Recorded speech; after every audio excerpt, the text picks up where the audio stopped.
श्रद्धेय वंदनीय निवर्तमान शंकराचार्य स्वामी सत्यमित्रानंद जी महाराज, उनका आशीर्वाद और मार्गदर्शन हम सबको मिलेगा, इसके लिए आप बहुत उत्साहित थे। एक बार सभी पावन ओंकार के उद्घोष के साथ महाराज श्री का अभिनंदन करेंगे।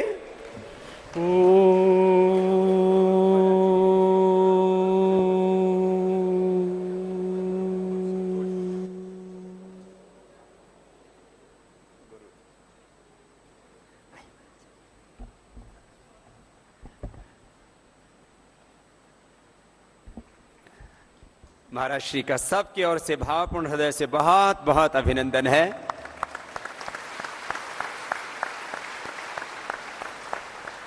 और सभी अपने अपने आसनों पर विराजमान हो जाएंगे पुनः। और आइए गुरु महिमा के कुछ शब्दों के साथ पूज्य महाराज श्री के आशीर्वाद और मार्गदर्शन के लिए आपको ले चलेंगे। आज मुख्यतः उत्तर और पूर्वोत्तर भारत के सभी युवा भाई बहन और कुछ दूसरे भी प्रदेशों से हजारों की संख्या में सुदूर ग्रामीण क्षेत्र से आत्मनिर्माण और राष्ट्र निर्माण के युग निर्माण के इस पावन अनुष्ठान के लिए आए हुए हैं। ग्रामीण क्षेत्र से कितने भाई बहन हैं, जरा हाथ उठाना। युवा भारत के साथ साथ महाराज ये ग्रामीण भारत भी है, तो एक बार पुनः आपका अभिनंदन है, क्योंकि भारत की आत्मा तो गांव में ही बसती है और वहीं से ये चरित्र निर्माण, व्यक्ति निर्माण, राष्ट्र निर्माण और युग निर्माण का ये जो कार्य है, इस जीवन और जगत में, व्यक्ति और व्यवस्था में सर्वत्र भगवत्ता की प्रतिष्ठापना का। आइए, मैं कह रहा था जीवन की जो महिमा है, जीवन का जो अखंड शाश्वत नित्य सत्य है, जीवन में सत्य की तलाश, जीवन की खोज, जीवन में जीवन की खोज, इसको वही कर पाएंगे जिनको किसी समर्थ गुरु का मार्गदर्शन मिला है, नहीं तो भटकते रहते हैं। और मैंने कहा जीवन ऐसे ही बीत जाता है किसी सनक को पूरा करने में, बस जिस काम को करने में मजा आ रहा है बस उसमें लगे हुए हैं, और जब वक्त बीत जाता है तब फिर व्यक्ति पछताता है। आइए गुरु महिमा के कुछ शब्दों के साथ आपको ले चलते हैं पूज्य महाराज श्री के सानिध्य में।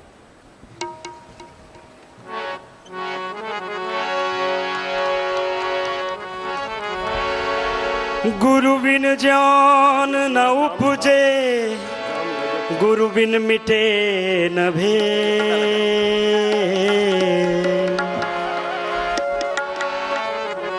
गुरु बिन संशय न मिटे, जय जय जय गुरुदेव। गुरु भक्ति अनमोल रे, प्रेम से जय जय बोल रे। गुरु भक्ति अनमोल रे, प्रेम से जय जय बोल रे। भक्ति भाव से आजा शरण में, नहीं लगदा कुछ मोल रे। गुरु भक्ति अनमोल रे, प्रेम से जय जय बोल रे।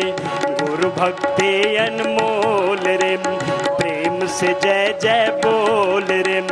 भक्ति भाव से आजा शरण में, नहीं लगता कुछ मोल रे। गुरु भक्ति अनमोल रे। हाथ उठाकर तालियों के साथ झूमते हुए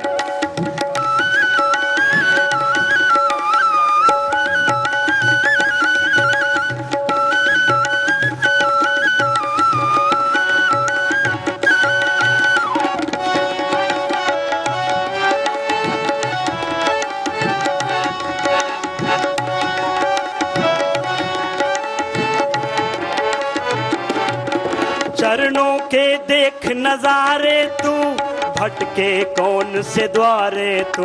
चरणों के देख नजारे तू, भटके कौन से द्वारे तू। मोहनी सूरत गुरु की देखो, मन में बसा ले प्यारे तू। मोहनी सूरत सतगुरु की, मन में बसा ले प्यारे तू। पाएगा ज्ञान मोल रे, पाएगा ज्ञान मोल रे। प्रेम से जय जय बोल रे। भक्ति भाव से आजा शरण में, नहीं लगता कुछ मोल रे। गुरु भक्ति अनमोल रे, प्रेम से जय जय बोल रे। भक्ति भाव से आजा शरण में, नहीं लगता कुछ मोल रे। गुरु भक्ति अनमोल रे। हाँ, मन की आंखें खोल रे, सतगुरु शरणम बोल रे। सबके आंखें खोल रे, सतगुरु शरणम बोल रे। अरे भक्ति भाव से आजा शरण में, नहीं लगता कुछ मोल रे।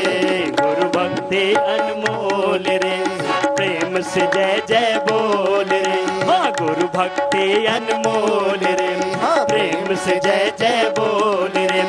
भक्ति भाव से आजा शरण में, नहीं लगता कुछ मोल रे। गुरु भक्ति अनमोल रे, प्रेम से जय जय बोल रे। प्रेम से जय जय बोल रे, प्रेम से जय जय बोल रे। बोलिए सतगुरु महाराज की जय, भारत माता की जय। पूज्य स्वामी जी महाराज से पतंजलि योगपीठ के सभी कार्यकर्ता और इस देश की जनता, उनका परिचय क्योंकि इसलिए आवश्यकता नहीं कि पूज्य महाराज श्री ने पूरे विश्व पटल पर भारतीय धर्म दर्शन अध्यात्म और संस्कृति का, भारतीय संन्यास परंपरा का, ऋषि परंपरा का गौरव बढ़ाया है। और हम सब के लिए वो गुरु तुल्य और पिता तुल्य आदरणीय हैं, श्रद्धेय हैं, वंदनीय हैं, पूज्य हैं। और उनके जीवन की इतनी लंबी ज्ञान साधना है, उनके जीवन का इतना ऊंचा तप है, वो हम सब के लिए उनका होना ही एक बहुत बड़ी प्रेरणा होती है। और आस्था के माध्यम से भी करोड़ों करोड़ों दर्शकों ने बार बार उनको सुना है। और जब जब श्रद्धेय स्वामी जी महाराज को सुनते हैं, तब हम स्वयं को प्रकाशित अनुभव करते हैं, क्योंकि प्रभावित तो हम बहुत छोटी छोटी चीज़ों से हो जाते हैं, लेकिन संत जो है वो प्रभावित करने के लिए नहीं आते, वो हमारे अंतर मन को, हमारे जीवन को, हमारी चेतना को प्रकाशित करते हैं। पूज्य महाराज श्री से बहुतों ने प्रत्यक्ष और परोक्ष रूप से तो करोड़ों करोड़ों जनों ने ये प्रकाश पाया है। मैं बिना किसी भूमिका के पूज्य महाराज श्री, जिन्होंने शंकराचार्य बनने का एक सपना होता है किसी सन्यासी को, क्योंकि वो हमारे सन्यास परंपरा का एक शिखर होता है। आदि शंकराचार्य महाराज जी से वो पावनी परंपरा चली। पूज्य महाराज श्री ने जब ये देखा कि इसमें कुछ उसकी मर्यादाएं हैं, कुछ उसके बंधन हैं इस तरह के कि जिससे कि समुद्र पार नहीं जा सकते, और भारतीय संस्कृति का उद्घोष उनको विश्व पटल पर करना था, यत्र विश्व भवत्ते कनीडम वसुधैव कुटुंबकम के भाव के साथ, तो पूज्य महाराज श्री ने कभी किसी पद और प्रतिष्ठा की चाहना की ही नहीं। और एक ऐसे सन्यासी हैं जिन्होंने अध्यात्म धर्म, संन्यास धर्म और राष्ट्र धर्म को समान रूप से महत्व दिया, और विश्व में पहली बार भारत माता का मंदिर बना करके भारत के प्रति लोगों के अंदर सम्मान और स्वाभिमान का भाव जगाया कि राष्ट्र प्रेम से बड़ा कोई प्रेम नहीं होता, राष्ट्र देव से बड़ा कोई देव नहीं होता, राष्ट्र की सेवा से बड़ी कोई सेवा नहीं हो सकती। मैं भी जब हरिद्वार में आया था तो सबसे पहले वो भारत माता मंदिर का नाम हमने बहुत सुना था, और महाराज श्री ने वह एक बहुत ही ऊंची पावनी परंपरा डाली, और आज हम सब उसे बहुत प्रेरणा पाते हैं। पूज्य महाराज श्री के चरणों में प्रार्थना करता हुआ कि सबको अपने आशीषों से अनुग्रहित करें। पूज्य महाराज। सारे संसार में योग संस्कृति को पुनर्जागरण प्रदान करने वाले, अपने तपस्वी जीवन से करोड़ों लोगों को प्रभावित कर अपनी ओर आकर्षित करने वाले, संघर्षों से जूझते हुए अपने आत्मबल से समाज को संघर्षों के स्वीकृति में अपना सहयोगी और अनुयायी बनाने वाले पतंजलि पीठ के निर्माता योग ऋषि स्वामी रामदेव जी महाराज, समस्त पतंजलि योग पीठ के ट्रस्टीगण, नित्य अप्रत्यक्ष रूप से स्वामी जी के कार्य को गति देने वाले आयुर्वेद बृहस्पति बालकृष्ण जी महाराज, यहाँ संगीत के द्वारा आपको आनंदित करने वाले वाद्यवृंद के सदस्यगण, मेरे पार्श्व में विराजमान सम्माननीय बहन और आदरणीय बंधु, पूर्वोत्तर प्रांतों से आए हुए आप सभी हजारों भाइयों और बहनों, प्रातःकाल स्वामी जी का संदेश मिला और उनका संदेश मेरी दृष्टि में केवल लौकिक ऋषि का संदेश नहीं, मैं उनके भीतर एक प्राचीन ऋषि का दर्शन करता हूँ, इसलिए मुझे लगा कि मुझे आपके बीच में। दूसरी बात यह है कि मैं 81 वर्ष का हूँ, 82 में प्रवेश होने वाला। जब मैंने सुना यहाँ सब युवक आ रहे हैं तो मैंने सोचा वृद्ध व्यक्तियों को युवकों के बीच में बैठना चाहिए, और युवकों में सर्वश्रेष्ठ युवक जो बिल्कुल मेरे पार्श्व में बैठे हों, योगी रामदेव जी महाराज। तो मैंने मन में सोचा कि अपने वार्धक्य का विस्मरण करने के लिए और अपने पुनः पुरुषार्थों को जागृत करने के लिए उनके आंदोलन में, इस राष्ट्र के निर्माण के आंदोलन में मैं सक्रिय बना रहूं। इसलिए आपको प्रवचन करने नहीं आया। आप मुझसे ऊर्जा प्राप्त करें न करें, पर मैं आपसे ऊर्जा प्राप्त करने का प्रयत्न कर। कोई देश जगता ही तभी है जब तरुणाई अंगड़ाई लेने लगती है। तरुणाई में अंगड़ाई होती है, वासना प्रधान अंगड़ाई उसे विषयों की ओर ले जाती है, और राष्ट्र प्रेम की अंगड़ाई उसे बलिदान के पथ पर ले जाने के लिए अग्रसर होती है।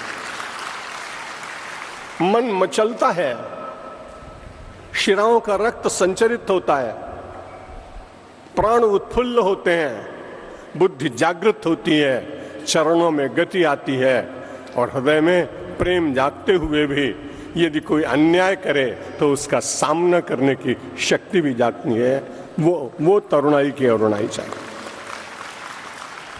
प्रशंसा और जयकार के बाद मन में कोई सात्विक गुदगुदी न हो, इसके लिए भगवान से प्रार्थना करता हूं कि पूर्ण निष्काम बना के और फिर सेवा करने का अवसर प्रदान करना। आप सब बंधुओं से इतना ही निवेदन है कि जिस मार्ग पर हम सब लोग चल रहे हैं, मुझे एक बड़ी संस्था, राष्ट्रीय संस्था का गीत का एक पंक्ति याद आती है, जो एक ध्वज के सामने, व्यक्ति के सामने नहीं, भगवा ध्वज के सामने खड़े होकर प्रार्थना करते हैं। वो पंक्ति हमारे और आपके लिए सदा प्रेरक रहेगी, क्योंकि जिस मार्ग पर हम सब लोग चल रहे हैं ना, वो फूलों का मार्ग नहीं है, वो कंटकों का मार्ग। श्रुतम चैव यत् कंटका कीर्ण मार्गम स्वयं स्वीकृतम न सुगम कारयेत। युवक खड़े होकर कहता है, आप भी मन में विचार करिए कि जिस पवित्र पथ पर योग ऋषि स्वामी रामदेव जी के नेतृत्व में राष्ट्र के स्वाभिमान, राष्ट्र का चरित्र, राष्ट्र का इतिहास, राष्ट्र की गंगा, राष्ट्र के ऋषि, राष्ट्र के बलिदानी, राष्ट्र का हिमालय, राष्ट्र का भारत माता का कण कण, उसकी सेवा करने के लिए जब हम चले हैं तो निश्चित रूप से प्रतिकूलताएं अवश्य आएंगी।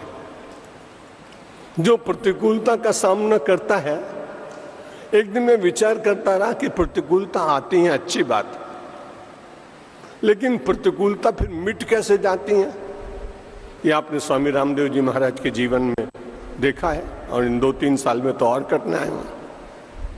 जब प्रतिकूलता आती है और साधक, कार्यकर्ता, स्वयंसेवक, नेतृत्व देने वाला व्यक्ति जब प्रतिकूलताओं से नहीं घबराता, तब वही प्रतिकूलता धीरे धीरे पीछे चलने लगती है और शर्मा के कहती है कि मैं अनुकूलता बन गई।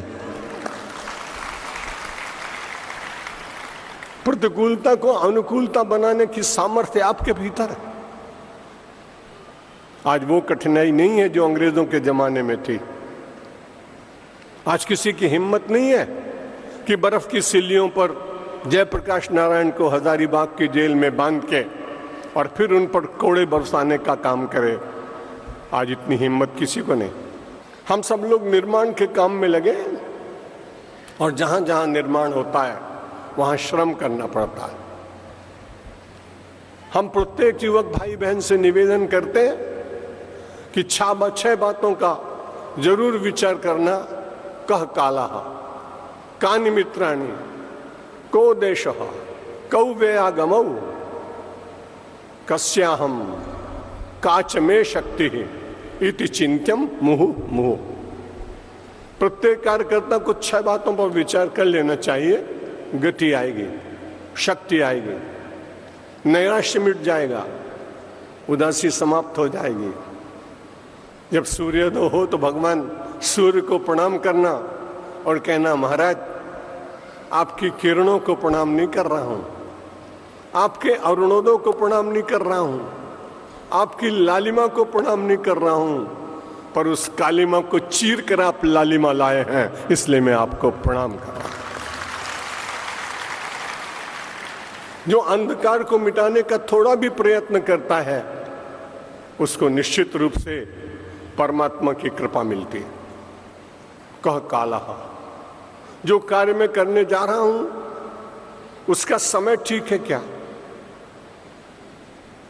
मध्य रात्रि में आप कोई कार्य प्रारंभ करेंगे तो अंधेरा होगा, गड्ढे आ जाएंगे, मार्ग में और कठिनाइयां आएंगी।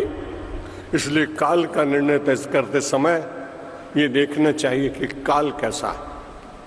उस काल में ये भी देखना चाहिए कि काल की दृष्टि से लोगों के चिंतन कैसे चल रहे हैं, उसमें मैं अपने को कैसे व्यवस्थित करके और उस काल को भी परिवर्तित करने का प्रयत्न करूंगा।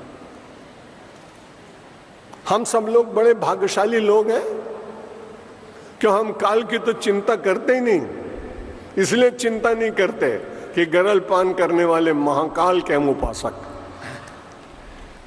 जो महाकाल का उपासक हो, आप में से अधिकांश लोग उज्जैन गए होंगे और वहां पर प्रातःकाल भस्म आरती होती है। शंकर जी को भस्म चढ़ाते हैं। परसों में शिवपुराण का उद्घाटन करने स्वामी गोविंद देव की कथा का, जो हमारे बड़े अनुयायी हैं, निकट के हैं, हमारे उत्तराधिकारी हैं, तो उनकी कथा में गया तो मैंने कहा भी शंकर जी को तो मैं इसलिए मानता हूं कि उन जैसा त्रिकालदर्शी कोई नहीं। भगवान शंकर ने सोचा कि जब 21वीं शताब्दी आ जाएगी और लोग लाख प्रयत्न करने पर भी पूरी तरह से फैशन को दूर नहीं कर पाएंगे, इसलिए कुछ उनको नया संदेश देना चाहिए। और सबसे पहले टेल्कम पाउडर का इन्वेंशन किया तो भगवान शंकर ने किया। अपने धूले में वनस्पति डाली, जंगल की लकड़ियां डाली, पुष्पित सुगंध डाले, और उसको डालने के बाद हाथ में लगाया तो बड़ा सुगंधित था। भगवान ने सोचा जब इतना सुगंधित है तो पूरे शरीर पर ही लगा लिया।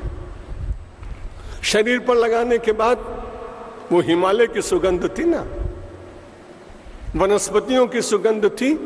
स्वयं का योग और वनस्पतियों की सुगंध, इनके द्वारा जो ऐसी समाधि लगी, योगाभ्यास करने वालों का यह अनुभव है कि बहुत देर तक ध्यान करें तो कुछ क्षणों के लिए मस्तिष्क उष्णता प्राप्त करता है। उस उष्णता को शांत करने के लिए हमारे योग ऋषि जी महाराज शीतली प्राणायाम कराते।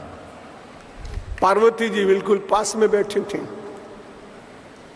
अब जो बहुत निकट होता है वो उसके सद्गुणों को ग्रहण नहीं करता, वो तो अपने हैं। उस समय अगर कभी भगवान शंकर से प्रार्थना करते कि शीतली प्राणायाम करो, मगज बहुत गर्म हो गया है, पर ऐसा नहीं किया। जैसे स्पर्श किया तो शीर बड़ा उष्ण, तो भगवान शंकर ने विचार किया होगा कि मैंने टेल्कम पाउडर दिया। पार्वती जी ने सोचा मुझे भी कुछ नया करना चाहिए 21वीं शताब्दी के लिए, तो उन्होंने कहा शावर बाथ दे दो भगवान शंकर को। बिल्कुल ठीक हो गया। पार्वती ने शावर बाथ चलाया, शंकर जी ने टेल्कम पाउडर दिया। आजकल के फैशन वाले क्या देंगे, और सब देने के बाद भी कितना सरल काम, यज्ञ की यज्ञी औषधियां, उसमें से उसे छान करके और कभी कभी मस्तक में कभी शरीर में प्राकृतिक चिकित्सा के रूप में भी यदि स्वीकार करेंगे तो मुझे ऐसा लगता है उसमें अध्यात्म है। जिस वस्तु के साथ अध्यात्म जुड़ जाता है वो दैहिक होने पर भी अंततोगत्वा आत्मिक चिंतन की ओर ले जाता है। उसके मन में विचार आता है कि जीवन का सत्य क्या है, कह काला, कौन से काल में जी रहा हूं। फिर विचार आएगा कोई ऐसा काल आने वाला है जिसमें मैं नहीं रहूंगा। जब मैं नहीं रहूंगा तो मुझे अपने इस काल का सदुपयोग करना चाहिए। गई हुई वस्तुएं व्यक्ति को मिल जाती हैं, लेकिन जीवन का एक क्षण चला जाए तो उसे हम प्राप्त नहीं कर सकते। लाख प्रयत्न करने पर भी समस्त वस्तुओं को देने के बाद भी जो बीता हुआ क्षण है वो व्यक्ति को मिलता नहीं। इसलिए निवेदन है कि प्रत्येक समय प्राप्त क्षण का सदुपयोग करना ये काल का चिंतन। कह काला कानि मित्राणि, जिनके साथ में जी रहा हूं वे मित्र ठीक हैं कि नहीं। जो विपत्ति के समय में सहायता दे वही सच्चा मित्र है। संपत्ति में तो सभी लोग मिल जाते हैं, और कुपथ में जाने से अपने को बचा ले वो अपना मित्र होता है। कुपथ निवारे सुपंथ चलावा, गुण प्रगटे अवगुण ने दुरावा। कौन ऐसा आदमी जिसमें कोई दोष नहीं होगा। अंग्रेजी में एक कहावत है, टू एयर इज ह्यूमन। मानव के भीतर कोई ना कोई छोटा मोटा दोष रहता है। वो मित्र अच्छा मित्र है जो हमको कुपथ से हटाकर अच्छे पथ पर ले जाने का प्रयत्न करता है, और फिर धीरे से मेरे कान में, आपके कान में कहता है आप बहुत अच्छे हैं, लेकिन एक छोटा सा दोष है आप में, यदि आप उसको मिटा दें तो आप और अच्छे नागरिक बन सकते हैं। भगवान श्री राम को एक मित्र की खोज थी। वनवास में थे, कोई मिल नहीं रहा था, सुग्रीव को मित्र बनाया। हनुमान जी उसके माध्यम बने। सुग्रीव को मन में विचार जागा, वही विचार जागा जो हमारे पूज्य योग ऋषि स्वामी रामदेव जी के मन में जागा। सुग्रीव ने सोचा सीता गई है, वो नारी थोड़ी है। एक विदेश का व्यक्ति जिसके पास सारा काला धन एकत्र हुआ था, रावण, जिसने सारा सोना इकट्ठा कर लिया था, गरीब प्रजा से सारे संसार का शोषण करने के बाद जब उसने सारा एकत्र कर लिया तो इतना तो ठीक, उसने भारतीय संस्कृति रूपी सीता का अपहरण किया। यदि संस्कृति चली गई तो क्या होगा। भूगोल के द्वारा राष्ट्र का निर्माण कम होता है, इतिहास के द्वारा राष्ट्र का निर्माण अधिक होता है। परिस्थितियों के कारण इस देश का विभाजन हुआ। इस देश के श्रेष्ठ लोग उस विभाजन को आज भी सत्य नहीं मानते। अरविंद महर्षि जो तो अंतिम दिनों में कह के गए मैं रहूं ना रहूं, लेकिन आप देखेंगे इस देश की जनता फिर से जागेगी, और जिसका अखंडता में विश्वास है वो इस खंडित भारत को फिर से अखंड बनाए। सुग्रीव ने मन में विचार किया, अगर केवल सीता एक नारी होती तो उसके लिए इतना संघर्ष क्यों करते हैं? पर सीता नारी के रूप में भारत की संस्कृति और विदेशी उसका अपहरण करके ले जाए। और संस्कृति की महिमा देखिए, जिसके भीतर संस्कार और संस्कृति होती है वो राक्षसों के बीच में भी अपने चरित्र का रक्षण करता है। जानकी के सामने जब रावण ने अपना दुष्ट विचार रखा, कामनापूर्ण बात नहीं करना चाहती थी, लेकिन उसने विवश किया, तब जानकी ने विचार किया अगर मैं इसके साथ अकेली बात करूंगी, हो सकता है ये ऊटपटांग कोई बात कहे और मेरे प्रति संदेह उत्पन्न करा दे। इसलिए जानकी जी ने पहली बार अपने एक मित्र को पुकारा और उससे कहा, देख मैं भूमिजा हूं, धरती से मेरा जन्म हुआ है और पास में एक घास की एक छोटा सा तृण था, तृण। उस तृण को कहा, तू मेरा मित्र ही नहीं है, तू तो मेरा भाई भी है, क्योंकि तू भूमिज है और मैं भूमिजा हूं। और उसको सामने रखने के बाद फिर जानकी जी ने कहा, तृणधर ओट कात बेदे सुमेरे राम शठ राम सने। सारे संसार को स्नेह करने वाले राम पर विश्वास कर। निवेदन करता हूं, पहले तो मित्र मत बनाइए, एकला चल, अपने आप लोग आते चले जाएंगे, आपके सद्गुणों से प्रेरित होकर आपके पास बैठने का प्रयत्न करेंगे। लेकिन यदि मित्र बनाए तो उसको भी अच्छा रखने का प्रयत्न करें और अपने जीवन को भी उसकी बुराइयों के द्वारा प्रभावित होने का प्रयत्न न होने दें। कह कालः कानि मित्राणि कह देशः। जहां हम बैठे हैं वो देश कैसा है? मरुस्थल में है, किसी उपत्यका में है, किसी शृंग में है, किसी सामान्य भूमि में है। वहां विचार करने के बाद फिर हम यहां किस कार्यक्रम को करके सफल हो सकते हैं, इस बात का विचार करना चाहिए। कह कालः कानि मित्राणि कह देशः। उस देश में रहने वालों के खान पान क्या है, आहार व्यवस्था क्या है, चिंतन क्या है, संगीत क्या है, कला क्या है, वस्त्र क्या है, इन सब बातों का विचार करने के बाद फिर हम किसी कार्यक्रम को प्रारंभ करते हैं तो उनकी रुचियों का थोड़ा थोड़ा ध्यान करते हुए फिर उनमें परिवर्तन करने का प्रयत्न करते हैं। पिछले वर्ष में एक नगर में गया, भिवानी। वहां मुझे नागालैंड और मणिपुर के 10, 20, 50 बच्चे मिले। वो प्रातः स्मरण बोल रहे थे, बड़ा अच्छा लगा। जो लोग उनको पाल रहे हैं उनको मैंने बहुत धन्यवाद दिया। उन्होंने कहा, महाराज जब इनको लाए तो इनको मांसाहार करने की आदत, जिन वनवासी क्षेत्र में से लाए ईसाई बन जाते, इसलिए हम इनको यहां ले आए। अब लेने के बाद में अगर इनको पूरी तरह से हरियाणा का ही भोजन देते रहते तो हो सकता है कि इनका स्वास्थ्य खराब हो जाता। इसलिए कुछ दिनों के लिए उनको एक आध दिन, एक महीने में उनको नॉन वेजिटेरियन ले जाते थे। सनातनी लोग बड़े नाराज। तब उन्होंने विचार किया कि इनके जीवन को परिवर्तन करने के लिए जीवन रहना चाहिए ना, इसलिए थोड़े दिन तक कभी कभी ले गए। धीरे धीरे स्वाद बदला। सवेरे 6 बजे 8 बजे तक सोने वाले लोग पूरे देश में, और स्वाद बदला तो 5 बजे आप उठते हैं कि नहीं उठते, और योगाभ्यास करते हैं कि नहीं। इस देश के स्वाद को बदलने की आवश्यकता है। वो अपने जीवन के व्यवहार का स्वाद हो, जिह्वा का स्वाद हो, श्रृंगार का स्वाद हो, भाषा का स्वाद हो। स्वतंत्रता के बाद पारतंत्र के बंधन जितने बड़े हैं उतने स्वतंत्रता से पूर्व नहीं थे।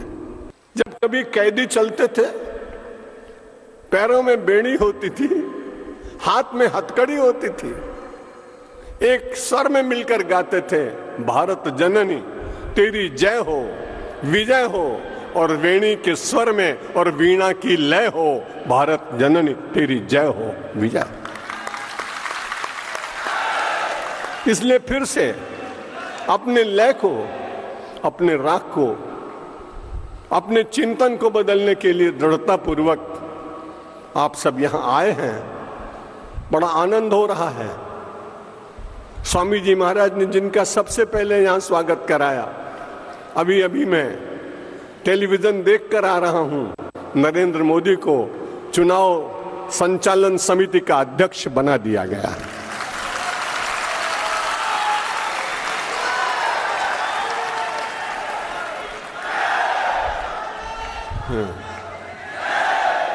और मुझे आनंद इस बात का हुआ कि चलते चलते वो पंक्ति पढ़ी मैंने। कल माननीय दिग्विजय सिंह जी ने कहा था कि भारतीय जनता पार्टी के लोग और ज्यादा बीमार हो जाएं तो अच्छा है। आज उन्होंने नरेंद्र मोदी को धन्यवाद दिया कि मैं तुम्हारे पुरुषार्थ को धन्यवाद देता हूं। बस यही तो प्रतिकूलता है जो पीछे अनुकूलता बनकर बोल रही है और पूरा देश अपने साथ है। केवल विश्वास और आस्था की आवश्यकता है। कह कालः कानि मित्राणि को देशौ कौ व्ययागमौ। अपना खर्च उतना ही करिए जितनी आपकी आमदनी है। आय से अधिक व्यय करने के कारण इस देश में भ्रष्टाचार फैला है। अतिरिक्त की चाह, और जो अतिरिक्त चाहिए, अतिरिक्त एडिशनल। हमारे एक सन्यासी को एडिशनल का नाम नहीं मालूम क्या होता है। उसने पूछा महाराज एडिशनल क्या होता है? मैंने कहा लक्ष्मण झूला पे जो चढ़ाई होती है ना, और जब बैलगाड़ी उस पे चलती है तो दो बैल उसको लेके चलते हैं, लेकिन जब वो नहीं चढ़ा पाता तो तीसरा बैल बीच में लगाते देते, वही एडिशनल है। जो अपनी आय से काम नहीं चलाते उनको एडिशनल चाहिए, अतिरिक्त वित्त। कह कालः कानि मित्राणि को देशः कौ व्ययागमौ। याद रखिएगा, आमद कम और खर्चा ज्यादा ये लक्षण मिट जाने के हैं, और ताकत कम और गुस्सा ज्यादा ये लक्षण पिट जाने के हैं। इसलिए हिंदुस्तान को अपनी ताकत चाइना से ज्यादा बढ़ानी चाहिए। और जब हमारे पास अधिक शक्ति होगी, समानशील व्यसनेषु सख्यम, समानशील वाले लोग मित्रता करते हैं। आज हमें उनकी चिंता करनी पड़ रही है। यदि हमारे पास भी इतना ही बल हो जाए तो निश्चित बात है उनको हमारी चिंता करनी पड़ेगी। सन 62 में परमात्मा ने मुझसे एक कविता लिखाई थी कि सावधान हो कदम बढ़ाना। ओ मदान भरे चीन, 40 कोटि सुतों के रहते भूमि न सकता चीन। माना संख्या में दौड़े हो, माना संख्या में दौड़े हो, पर तुम तो बौने हो, और भारतीय सिंहों के सन्मुख तुम मृग छौने हो। तो हम लोग तो सिंह की संतान। जहां राजा भी चुपचाप अपने धनुष बाण को छोड़ देता है, ये गुरुकुल है, ये आचार्य कुल की मुंह में। जहां दुष्यंत मान लेकर तैयार है, वहां गुरुकुल का विद्यार्थी कहता है आश्रम मृगोयम न हंतव्यः न हंतव्यः। राजन, ये आश्रम का हिरण है, ये मरने के योग्य नहीं। छोटा सा 10 वर्ष का बालक चक्रवर्ती सम्राट के सामने गरज कर कहता है न हंतव्यः न हंतव्यः, इसको मारना नहीं, ये मेरे आश्रम का हिरण है। बाण नीचे गिर जाता है। दुष्यंत उन छोटे छोटे बालकों को प्यार करता है। मेरे युवक मित्रों, बहनों, आपको भी कहना पड़ेगा, इस देश का कोई हनन नहीं कर सकता। न हंतव्यः न हंतव्यः। पर हम सब अपनी शक्ति के द्वारा इसके क्षरण को रोकेंगे, इसकी अव्यवस्थाओं को ठीक करने का प्रयास। सुगारत को उसकी फसल का पूरा भाव मिलता है। सुगारत जैसे लाखों किसानों को मिली पक्की छत। और खुशहाल गांव ने दिया अपनी माटी से अपने किसानों का उपहार, सबसे अच्छे सबसे सस्ते विश्व स्तरीय स्वदेशी उत्पाद। पतंजलि आयुर्वेद, विश्व स्तरीय स्वदेशी उत्पाद पतंजलि आयुर्वेद।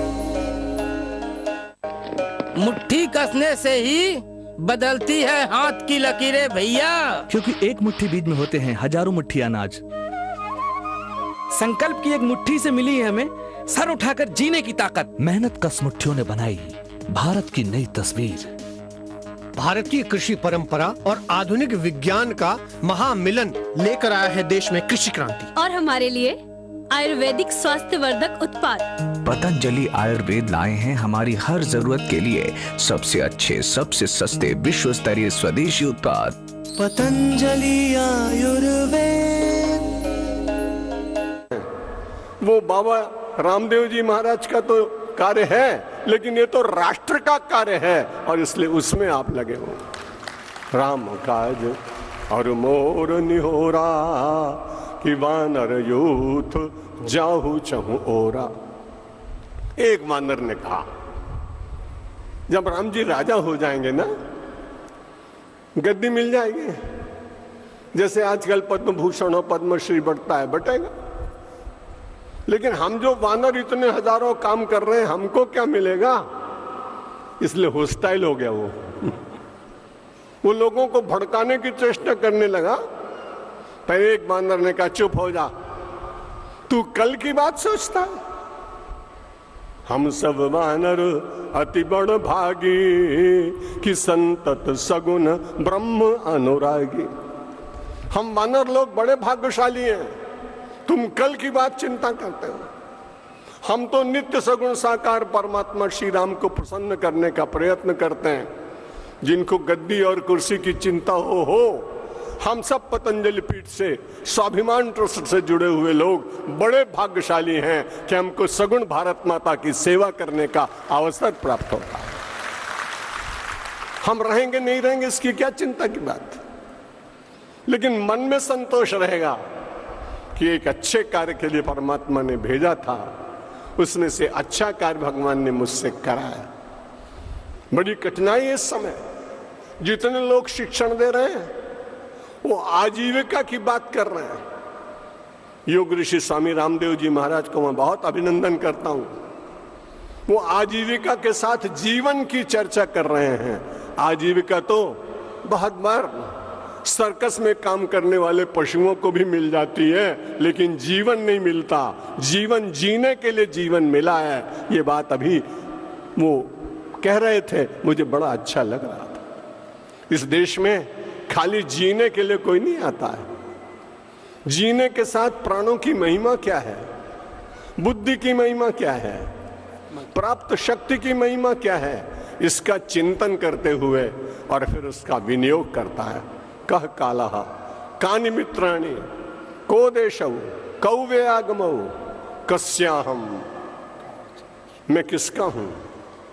तुरंत उत्तर मिलेगा, परमात्मा के हैं आप।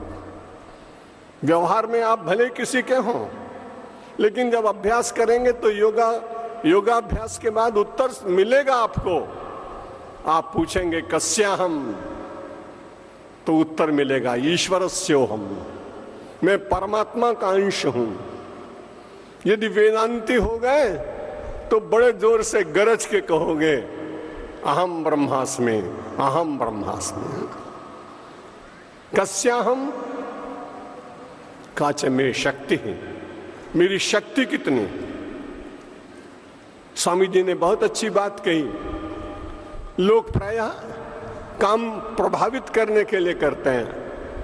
मैं योग ऋषि स्वामी रामदेव जी महाराज को इसलिए बहुत अपना श्रद्धेय मानता हूं। वो प्रभावित करने के लिए नहीं करते, जनता की शक्ति को एक ही दिशा में प्रवाहित करने का प्रयत्न करते हैं।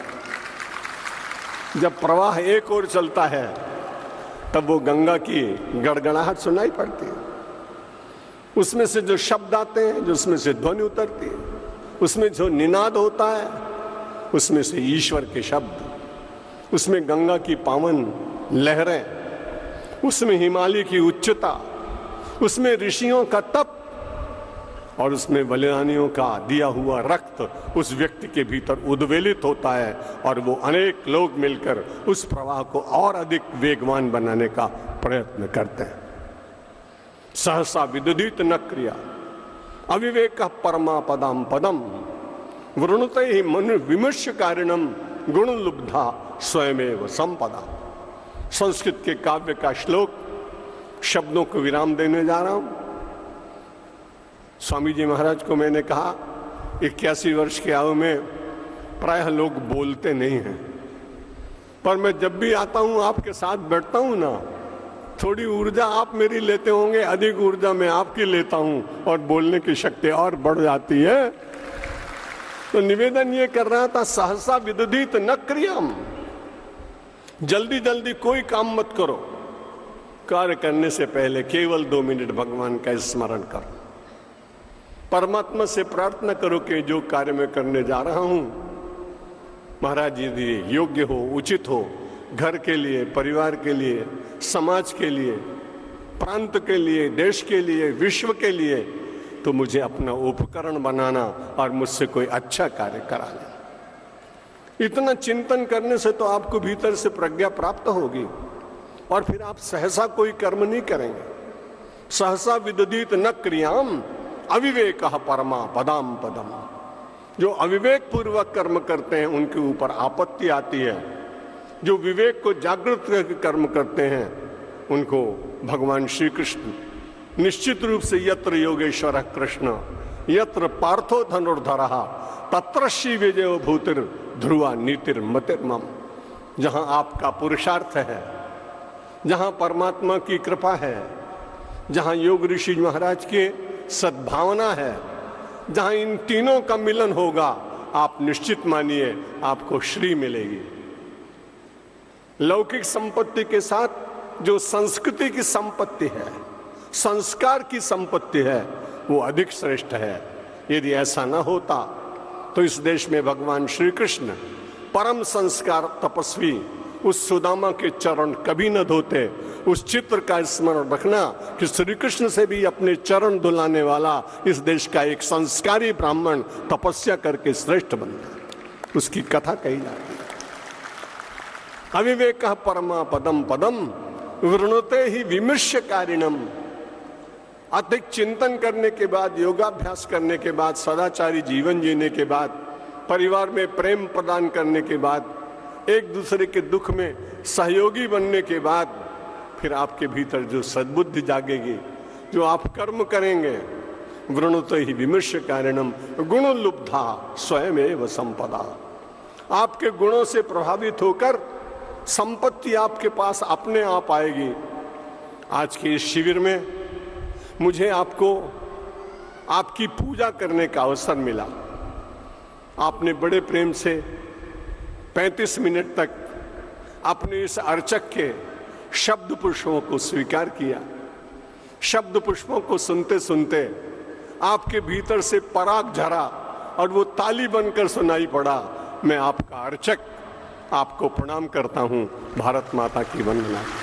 एक ही आकांक्षा है, जब तक जीवित रहूं अपने देश के ऋण को चुकाने के लिए भारत माता की सेवा करता रहूं। कुछ शेष रह जाए तो फिर से स्वामी विवेकानंद के बाद भारत में आऊं और अंतिम व्यक्ति जब तक मुक्ति के लिए तैयार न हो जाए तब तक मेरे मन में मुक्ति की इच्छा न जागे। ऐसी प्रार्थना करके पुनः आप सबके भीतर विराजमान परमात्मा को प्रणाम करता हूं। बहुत बहुत धन्यवाद।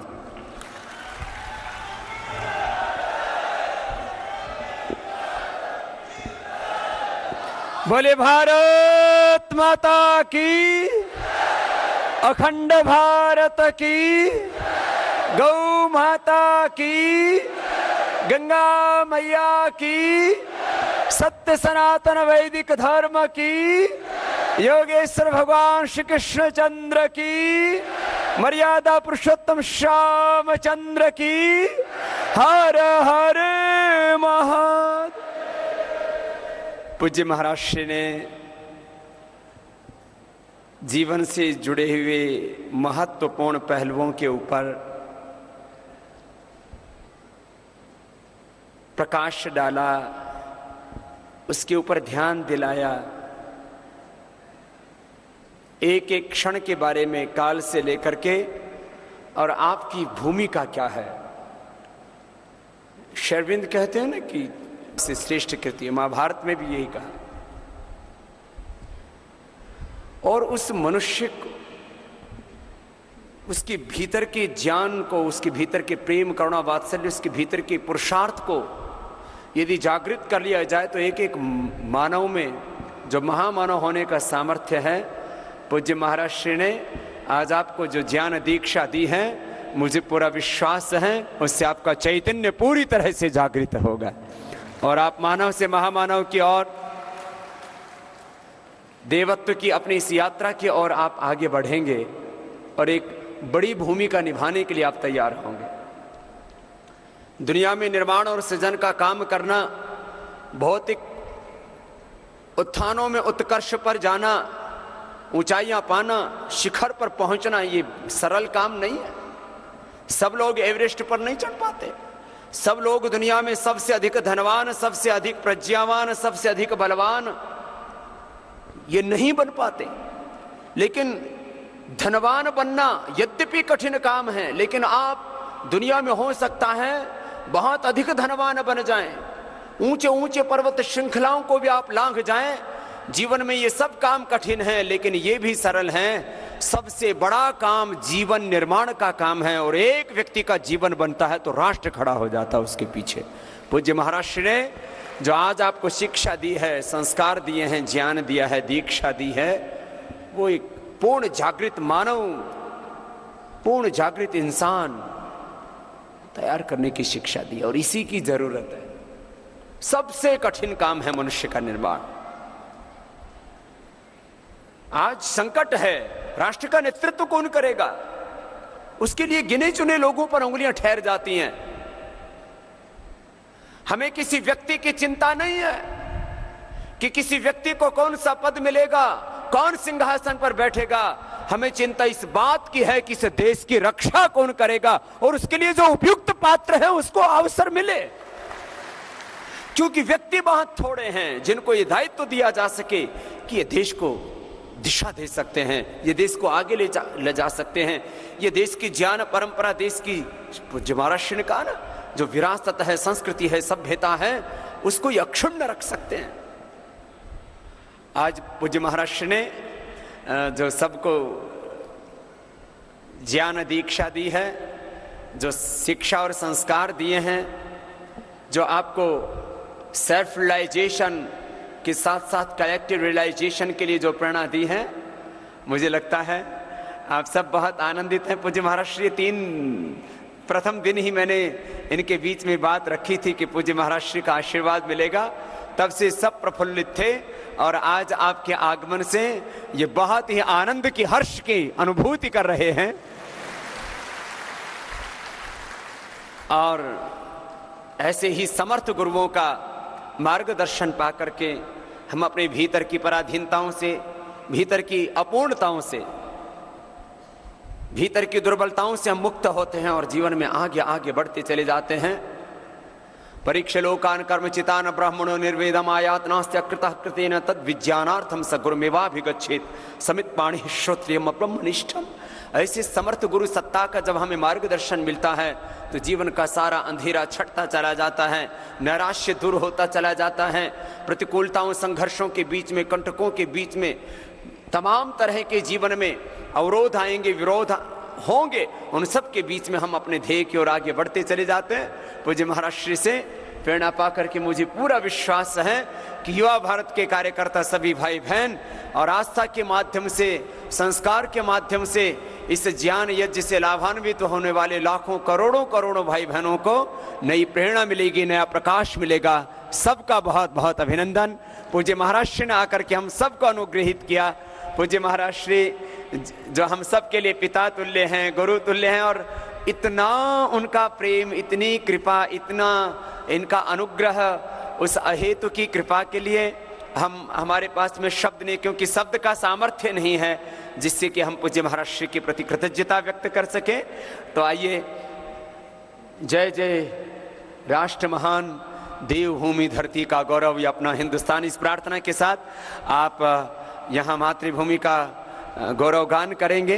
पूज्य महाराज श्री को हम आगे क्योंकि प्रस्थान करना है, इतना उनका अनुग्रह रहता है। ये सबकी अब ये औपचारिकता सी हो जाती है, लेकिन इसको भी कर दें।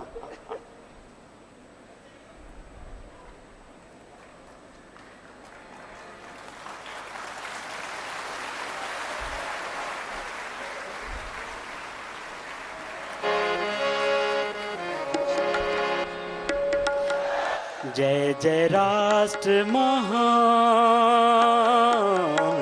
जय जय राष्ट्र महान।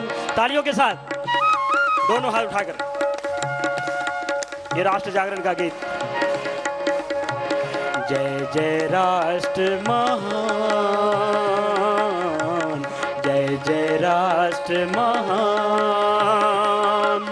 देवभूमि धरती का गौरव, देवभूमि धरती का गौरव, अपना हिंदुस्तान। जय जय राष्ट्र महान, जय जय राष्ट्र महान। उज्ज्वल मुकुट हिमालय जैसा, पाँव पखारे सागर, गंगा यमुना जैसी नदियाँ, वरद हस्त्र सांबर। मुक्त हृदय से इसे मिला है प्रकृति का वरदान। जय जय राष्ट्र महान, जय जय राष्ट्र महान। देवभूमि धरती का गौरव, देवभूमि धरती का गौरव, अपना हिंदुस्तान। जय जय राष्ट्र महान, जय जय राष्ट्र महान। तालियों के साथ जय जय राष्ट्र महान, जय जय राष्ट्र महान।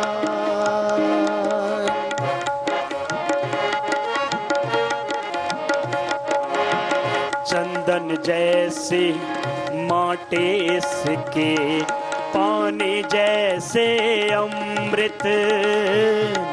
चंदन जैसे माटे इसके, पानी जैसे अमृत। मल्यानिल के झोंके चलते, जो गुलाब का शरबत। शाम सवेरे कुमकुम छिड़के, शाम सवेरे कुमकुम छिड़के, फसलों की मुस्कान। जय जय राष्ट्र महान, जय जय राष्ट्र महान। देवभूमि धरती का गौरव, देवभूमि धरती का गौरव, अपना हिंदुस्तान। जय जय राष्ट्र महान, जय जय राष्ट्र महान,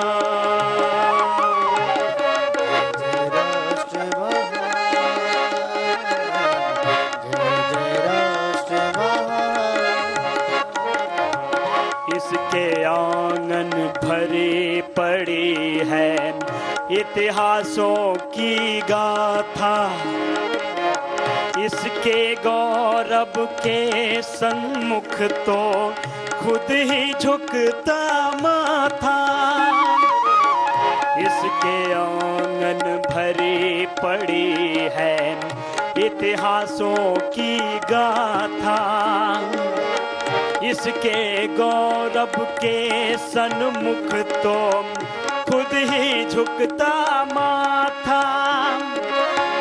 गौतम गांधी की जननी है, गौतम महात्मा गांधी की जननी है, बलवीरों की खान। दोनों हाथ एक बार उठाकर जय जय राष्ट्र महान, जय जय राष्ट्र महान। देवभूमि धरती का गौरव, देवभूमि धरती का गौरव, अपना हिंदुस्तान। जय जय राष्ट्र महान, जय जय राष्ट्र महान, जय जय राष्ट्र महान, जय जय राष्ट्र महान, जय जय राष्ट्र महान, जय जय राष्ट्र महान, जय जय राष्ट्र महान। बोलिए भारत माता की वंदे वंदे। इनकलाब इनकलाब हिंदुस्तान